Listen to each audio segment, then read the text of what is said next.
Bienvenue dans le podcast Une vie powerful, là où les femmes peuvent s'élever en toute sécurité, là où ta voix va être entendue, là où ton cœur va pouvoir rayonner et ta joie, ton abondance va pouvoir s'expandre dans toutes les dimensions de ta vie.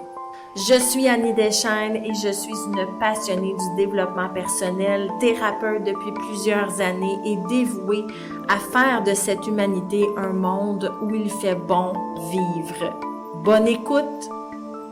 Allô, contente de vous retrouver dans cet épisode-là. Avant de plonger dans le vif du sujet, je vous invite à aller écouter les 2-3 derniers épisodes parce que celui-ci va être la suite. Vous avez été plusieurs à m'écrire. Annie, merci de nous partager là, tout ce que tu vis récemment dans ton deuil, dans ta séparation amoureuse. Merci de nous partager aussi les trucs, les clés pour sortir d'une certaine forme de dysfonction dans nos relations. Mais la question qui est revenue énormément, c'est quelle est ta vision maintenant de l'amour et quelle est ta vision du couple amoureux, Annie? Donc, j'ai trouvé que c'était une excellente question. Et chose promise, chose due, je vais parler de ma vision du couple amoureux aujourd'hui à l'âge de bientôt 41 ans. Et donc, c'est pour ça que l'épisode va s'appeler Power Couples. Donc, je vous invite aussi, avant de continuer, là, de mettre un 5 étoiles sur votre écoute, de laisser un commentaire sur la plateforme Balado de laquelle vous écoutez cet épisode-là parce que c'est ma paye, c'est ma façon de vous lire, de voir que le podcast grandit. Donc, je vous remercie là, de partager et de laisser un 5 étoiles sur cette écoute-là. Donc, je vous invite aussi à prendre des notes parce qu'il va y avoir beaucoup de contenu dans l'épisode d'aujourd'hui. Je vais essayer de pas trop faire ça long, sinon je ferai une partie 2. Parce que pour moi, le Power Couple, c'est vraiment quelque chose de très, très, très important. C'est une vision, en fait, de l'amour qui s'est transformée dans les dernières années. Vous le savez que je me suis séparée il y a quelques mois de ma relation amoureuse des 7 dernières années. Ça a été une décision incroyablement difficile. Il y avait beaucoup d'amour dans notre duo. Et si vous avez écouté l'épisode « L'amour ne suffit pas toujours », parfois c'est ça, on se rend compte en évoluant, en vieillissant, que nos standards changent, que le respect se transforme dans sa définition et que notre bien-être prend un nouveau sens aussi dans notre cœur, dans notre tête, dans notre corps, dans notre énergie. Donc, c'est sûr que ma vision du couple amoureux s'est transformée aussi avec le temps et parfois même l'amour, quand on s'aime, ce n'est plus assez fort pour se sentir pleinement épanoui dans une relation. Et ça a été mon cas, donc c'est la raison pour laquelle je me suis séparée. Et aujourd'hui, ma vision du couple est nettement différente de ce que j'ai ressenti toute ma vie finalement. Puis c'est de ça que je veux jaser avec vous pour détaboutiser aussi le droit que l'on a de se choisir en relation amoureuse, puis de relever nos standards d'une façon très, très alignée et très puissante. Alors, pour moi, là, ma définition du couple aujourd'hui, c'est très, très simple, mais en même temps, c'est quand même précis. C'est que pour moi, un power couple, c'est une personne qui individuellement a déjà fait le travail. C'est-à-dire que comme individu, là, j'ai réglé mes blessures du passé, j'ai compris mes schémas transgénérationnels aussi, je sais d'où je viens dans ma lignée familiale, mon père, ma mère, mon grand-père, ma grand-mère, qu'est-ce qu'ils ont vécu comme trauma. Donc, j'ai identifié tout le chaos familial de ma lignée, j'ai identifié mes blessures individuelles à moi, je suis allée chercher de l'aide, j'ai fait de la thérapie ou d'autres moyens extérieurs pour m'aider à guérir intérieurement mon propre chaos individuel. Et donc, j'ai appris à me respecter et j'ai appris à m'aimer vraiment en tant qu'humain, en tant qu'humaine, OK? Ça part de là, pour moi, la base du power couple. Maintenant, ce que je cherche, c'est d'aimer le beau et le bon en l'autre également. Donc, je cherche un autre individu, homme ou femme, qui a fait le même travail et qui a marché le même chemin, c'est-à-dire qui a élevé sa qualité d'être humain, sa valeur morale. Hein, je cherche un individu qui va lui aussi ou elle aussi avoir intégré cette guérison intérieure-là dans sa vie d'une façon complétée. OK? C'est là-dessus qu'on va travailler là, dans l'épisode d'aujourd'hui. Le monde d'aujourd'hui, quand je regarde les gens, quand je consulte en thérapie, ben le monde a besoin d'humains qui se dévouent, qui s'aiment, qui se voient dans la gratitude, hein, qui ont de la compassion, qui sont capables de prendre de la hauteur, qui sont dans la pleine conscience, mais pas juste qu'ils le disent, qu'ils le sont. C'est ça la base là, de ce que je vous dis aujourd'hui, c'est que c'est intégré. Donc, je ne fais pas juste faire de la croissance personnelle pour faire de la croissance et bien paraître. Mais dans ma vie de tous les jours, s'il y a des choses qui me rendent impatient ou impatiente, si je fais face à des conflits, à des humains moins bienveillants, ben quelle va être ma réaction face à ces personnes-là? Est-ce que je vais garder mon calme? Est-ce que je vais garder mon sens moral, mon sens éthique? Est-ce que je vais gérer ces situations-là avec tempérance? Donc, pour moi, la base d'un power couple, ma vision, c'est que je suis tempérée en tout temps.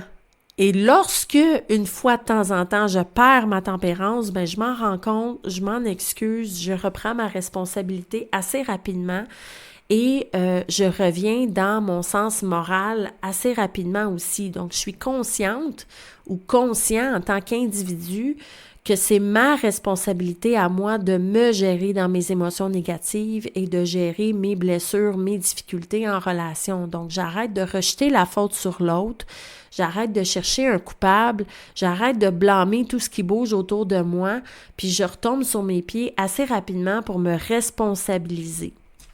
Je peux pas être dans un power couple et créer un duo amoureux si cette base-là n'est pas intégrée. C'est la première étape. Donc, chacun doit avoir travaillé ses blessures du passé de façon définitive. Hein? Bien sûr que on est des êtres humains, il n'y a personne de parfait, et moi la première. Par contre, la différence, c'est qu'il y a un point de bascule qui s'est traversé. Donc, ce point de bascule-là, c'est que je comprends que je suis le seul responsable de mon vécu et que quand je blesse un autre être humain par mon comportement, ben c'est à moi de faire le kilomètre d'amour de plus pour m'excuser, pour me tourner vers l'autre parce que je comprends dans ma dignité humaine, dans mon sens moral humain, que je ne veux pas blesser un autre être humain. Donc, je ne veux pas traîner dans ma relation ou reproduire des schémas de destruction. Et ça, pour moi, c'est vraiment, vraiment l'étape numéro 1 pour comprendre est-ce que je suis dans un power couple ou pas. C'est d'observer finalement les comportements de chacun. Est-ce que je me responsabilise rapidement? Puis est-ce que ce point de bascule-là a été acquis? Hein? Donc, on acquiert une responsabilité émotionnelle. Maintenant, l'autre chose que j'observe et qui est plus négociable pour moi aujourd'hui, c'est ma vision de la dévotion. Donc, de l'élévation de soi et de l'autre. Hein? Je ne suis plus juste dans une relation amoureuse ordinaire. Je viens d'élever d'un cran ma relation d'amour dans cette vision-là de je me dévoue tête, cœur, corps, énergie, âme à moi-même et à toi. Nous sommes un.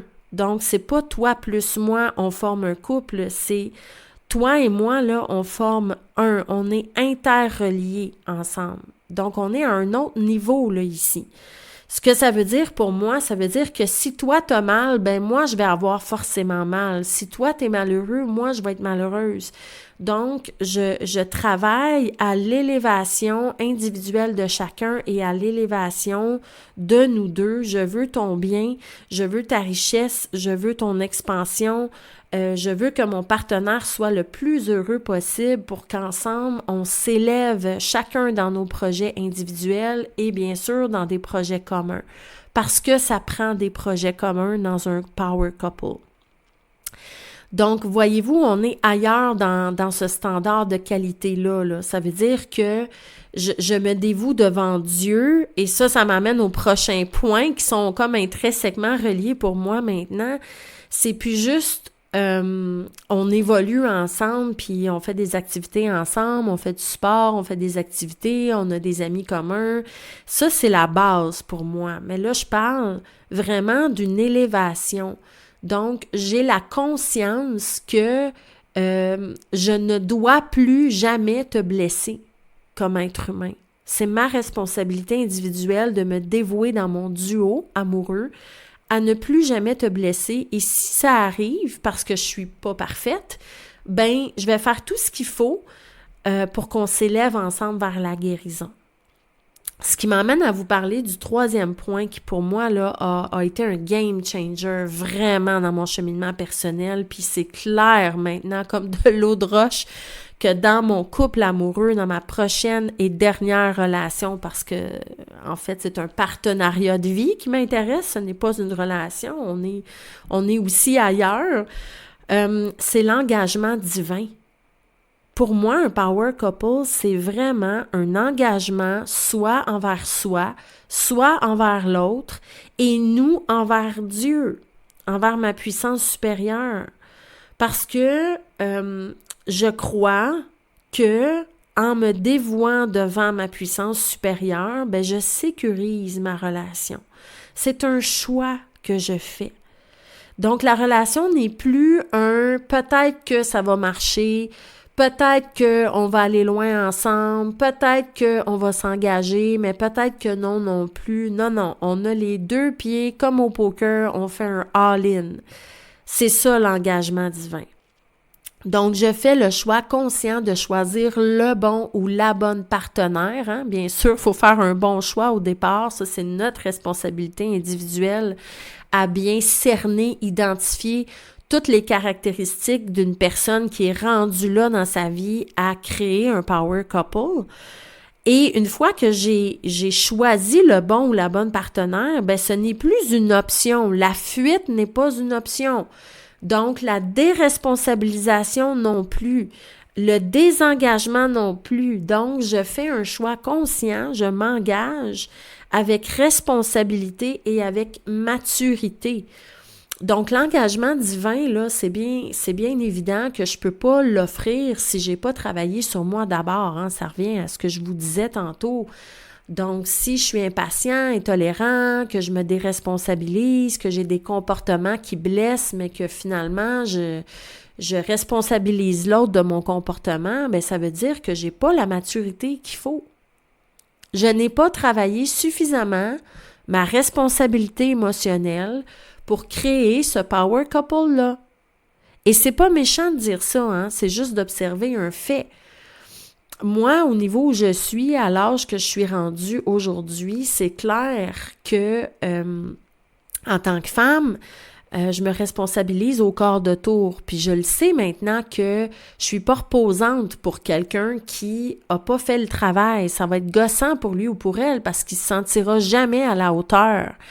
Et ça, c'est un indicateur qu'on n'est pas dans la bonne relation amoureuse quand on se sent comme ça, parce qu'il y a un désalignement au niveau de la responsabilité puis au niveau de la maturité. On n'a pas grandi au même rythme, on n'est pas rendu à la même place et probablement qu'on n'a pas le même niveau de maturité. Ce qui me ramène à l'épisode que je vous invite à aller réécouter, le fameux sauveur. Donc, si je suis en train de m'accrocher à un potentiel, que je vois le beau et le bon dans mon partenaire ou dans ma partenaire et que je m'accroche à ça comme un sauveur pour l'aider à transformer ses blessures puis à l'amener au niveau où moi je suis, ben je suis pas dans mon power couple non plus. Je suis dans mon rôle de sauveur. Donc, ça veut dire que moi, j'ai encore du travail à faire pour voir ma valeur, pour m'assumer pleinement dans ce que je suis, dans ce que je veux, dans ce que je vaux, dans ce que je ne veux plus. Parce que quand on rencontre une personne puis on crée une relation sur la base d'un potentiel, on n'est pas du tout au bon endroit puis c'est une question de temps avant que le chaos arrive, avant que la dysfonction arrive et que ça nous blesse mutuellement. Donc, le power couple dont il est question ici, c'est vraiment une question de maturité émotionnelle. Donc, je dois avoir fait le travail d'avoir réglé mes blessures, puis je dois être conscient aussi que je veux pas blesser la personne qui rentre dans ma vie. Un couple, c'est l'intimité la plus partagée.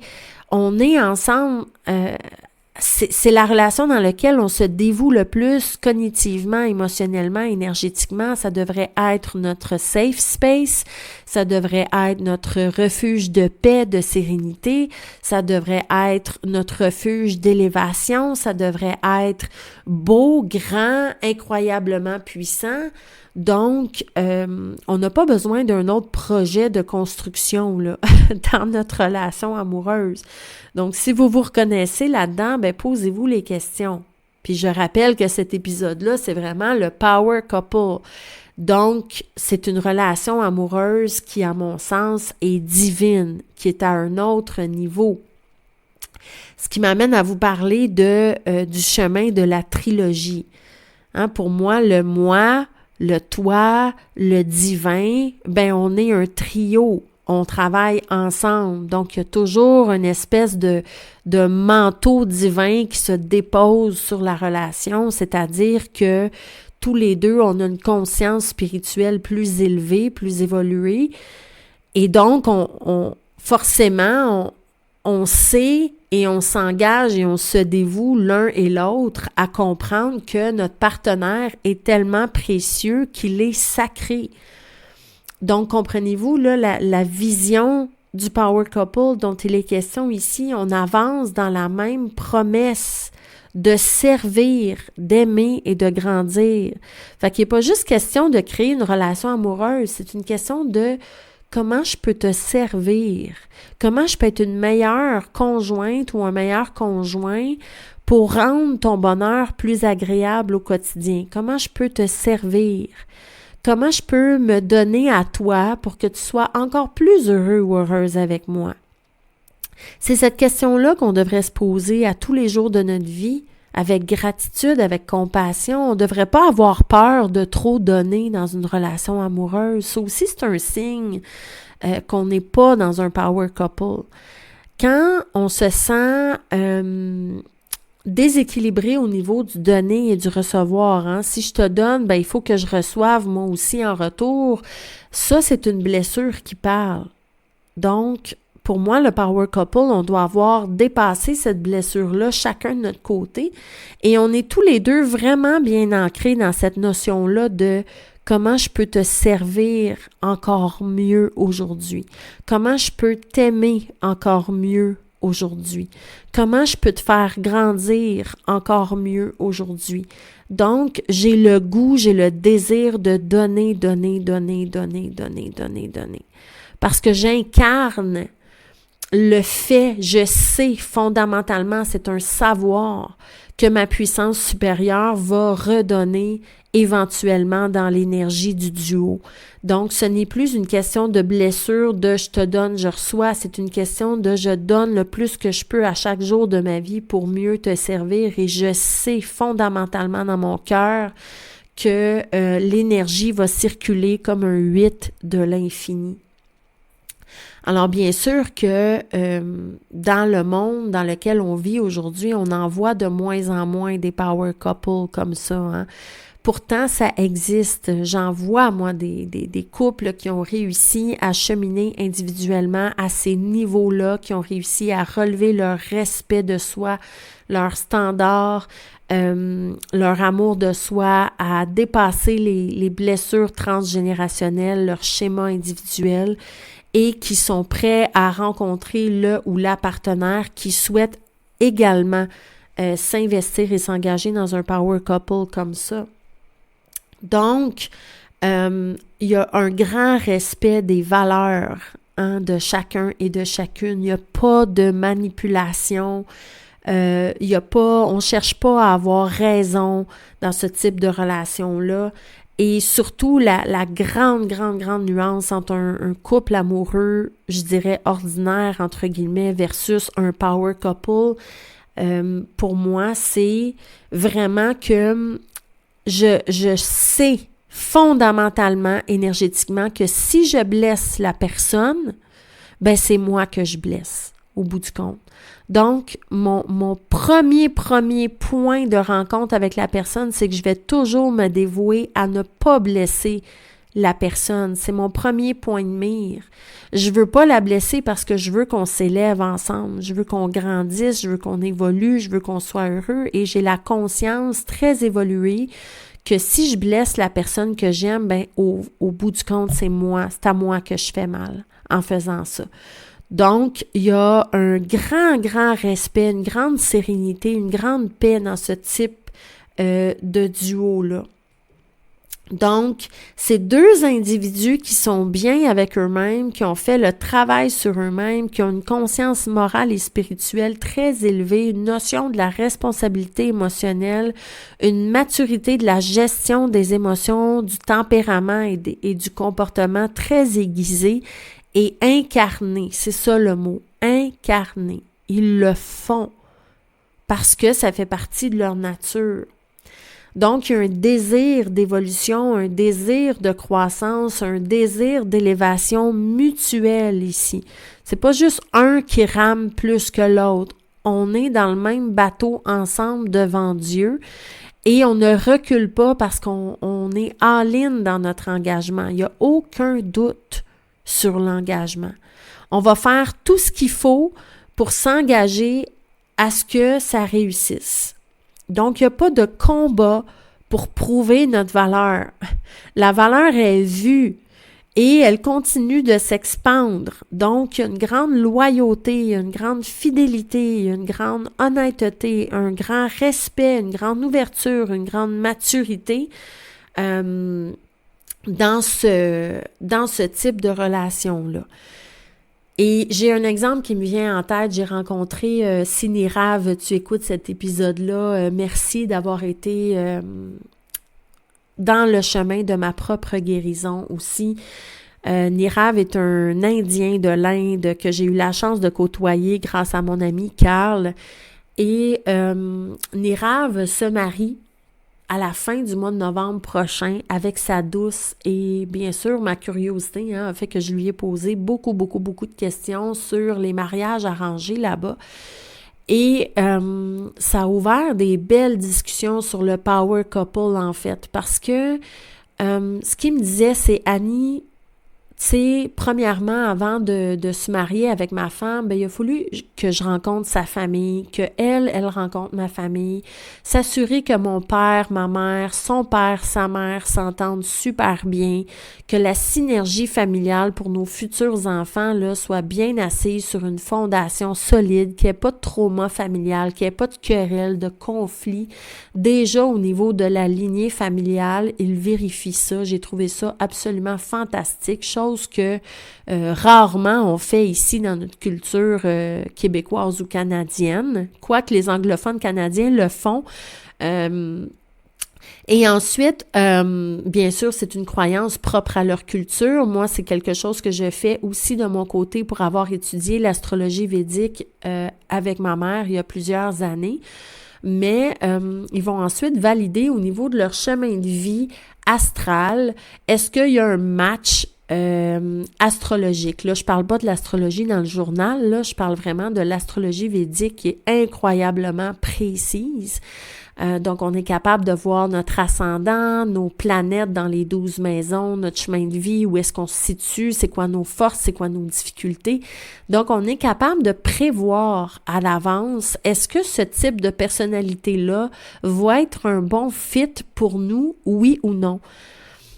Donc, Nirav me disait, on doit s'assurer là, que le match védique en astrologie est bon, que la famille se comprend bien. Ensuite de ça, on évalue est-ce que nos valeurs spirituelles sont les mêmes et est-ce qu'on a acquis tous les deux la même maturité émotionnelle. Et ça, là, c'est là que ça m'a allumé sur le Power Couple. J'ai trouvé ça absolument fantastique que, au lieu de dater par attraction, oh mon Dieu, je le trouve beau, je le trouve belle, on se désire, puis on essaie de créer quelque chose là-dessus à partir d'un pilier d'attraction sexuel ou sensuel qui est temporaire, soit dit en passant, qui n'est pas assez solide pour créer quelque chose de fort dans le temps, Nirav me confirmait que, on doit savoir, est-ce qu'on est capable de bâtir de l'intimité ensemble? Est-ce qu'on est capable de se parler, de bien communiquer, de bien gérer nos conflits, nos problèmes? Est-ce qu'on est capable d'avoir une vision commune sur nos projets communs? Donc, tous les indicateurs qui me parlaient, c'est vraiment une notion de responsabilité émotionnelle. Et ça, j'ai trouvé ça absolument génial et fantastique. Je pense qu'on aurait tout intérêt à transformer notre façon de dater, surtout en 2025, d'être parfaitement authentique dans ce qu'on est, dans ce qu'on veut, de poser nos limites dès le départ, de poser nos besoins dès le départ, d'être non négociable sur ce qu'on veut dès la ligne d'arrivée et de ne pas se flexibiliser finalement dans nos limites pour bien filtrer qui est et qui sera le bon ou la bonne partenaire qui va avoir les aptitudes et les qualités pour créer ce power couple-là. Parce qu'effectivement, c'est pas n'importe qui peut cocher toutes ces cases-là de responsabilité émotionnelle et spirituelle. Donc, j'ai adoré cette conversation-là avec Nirav, de découvrir que ma question que je lui posais, en fait, c'est « OK, mais après avoir fait toutes ces étapes-là, comment tu le sais que ça va fonctionner avec cette femme-là? Parce que là, tu vas te marier, tu la connais, mais pas tant que ça, tu sais, depuis quelques mois seulement, c'est quand même un gros engagement, ça te fait pas peur? » Et c'est là que sa réponse a vraiment transformé quelque chose à l'intérieur de moi. Ce qui m'a répondu, c'est « Annie, si tous les indicateurs de maturité sont présents, il n'y a aucune raison que ça ne marche pas parce qu'on se dévoue l'un à l'autre pour que ça fonctionne. Donc, on fait le choix mutuel, autant ma femme que moi, de se choisir. Hein, ça revient à dire que c'est un choix et que c'est un engagement de dévotion. On se dévoue l'un à l'autre, on s'engage l'un envers l'autre à ce que ça fonctionne maintenant et à jamais. Donc, il n'y a pas de porte de sortie possible.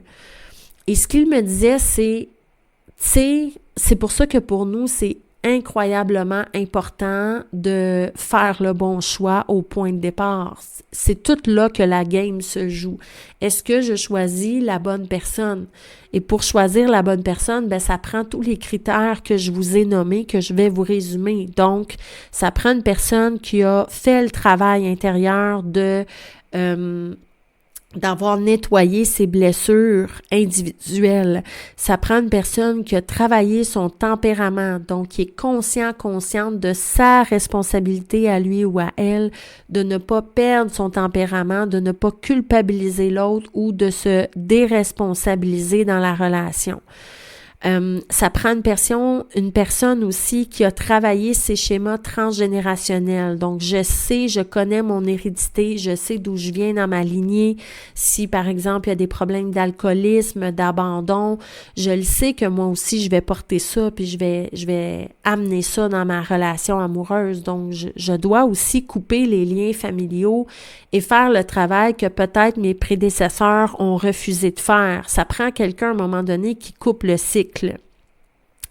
Ça prend aussi quelqu'un qui a une vision de la dévotion, de l'élévation, donc qui comprend que le duo, on est un. C'est toi, moi et Dieu ensemble, on est un. Donc si toi t'as mal, moi j'ai mal. Il y a une conscience très élevée du respect de soi et de l'autre. Et on est capable d'observer aussi, est-ce que la personne est prête à s'engager all-in? Donc, est-ce qu'elle est capable de se responsabiliser de ses comportements? Est-ce qu'elle a acquis cette maturité-là? Et est-ce qu'elle veut et est-ce qu'elle est prête à s'engager all-in? Est-ce qu'elle croit en sa puissance supérieure, quelle qu'elle soit? Est-ce qu'elle sait qu'elle s'engage devant Dieu à répondre de ses actes? Et finalement, on est dans une loyauté, une fidélité. Il n'y a pas de power couple sans loyauté ou sans fidélité. S'il y a de la trahison, quelle qu'elle soit, et pour moi, à ce niveau-là, juste de faire un like sur une fille sexy ou sur un gars sexy sur un réseau social sans le dire à ton partenaire, c'est une trahison émotionnelle. Tu sais, je parle de trahison de haut niveau ici, là. C'est vraiment une énorme responsabilité, un grand engagement du cœur au niveau sacré. On est au niveau précieux sacré ici. J'honore comme un temple. J'honore ma relation amoureuse et je ne fais absolument rien qui pourrait trahir ce lien sacré-là parce que je me trahirais moi-même et je trahirais Dieu par le fait même. Donc, si on développe cette capacité d'observer ça chez l'autre, et en passant, j'en ai pas parlé encore dans l'épisode, mais bien sûr que ça va de soi, si on s'attend à ce que notre partenaire soit dans tout ça, ben il faut avoir fait le travail nous-mêmes. Il faut avoir marché ce chemin-là nous-mêmes de cette responsabilité-là, d'avoir été chercher de l'aide et d'avoir travaillé sur soi. On peut pas demander à un autre partenaire de nous guérir. C'est à nous de faire le travail. Donc, bien sûr que je dois être prête moi-même en tant qu'individu à offrir tout ça à mon partenaire amoureux ou amoureuse qui est devant moi. Donc, on parle bien sûr ici de rareté, on parle d'un couple incroyablement ascensionné, c'est le mot qui me vient, mais ça existe. C'est ce que je veux vous dire, ça existe. J'en vois, j'ai des beaux exemples autour de moi et moi, j'y crois. Donc, je terminerai cet épisode-là en vous disant que je me suis séparée de mon homme que j'aimais parce que tous les critères du power couple n'étaient pas présents malheureusement. Ce n'était pas mutuel. Et je sais, hors de tout doute aujourd'hui, que ce que je souhaite créer dans ma vie, c'est exactement ça et rien en dessous de ça.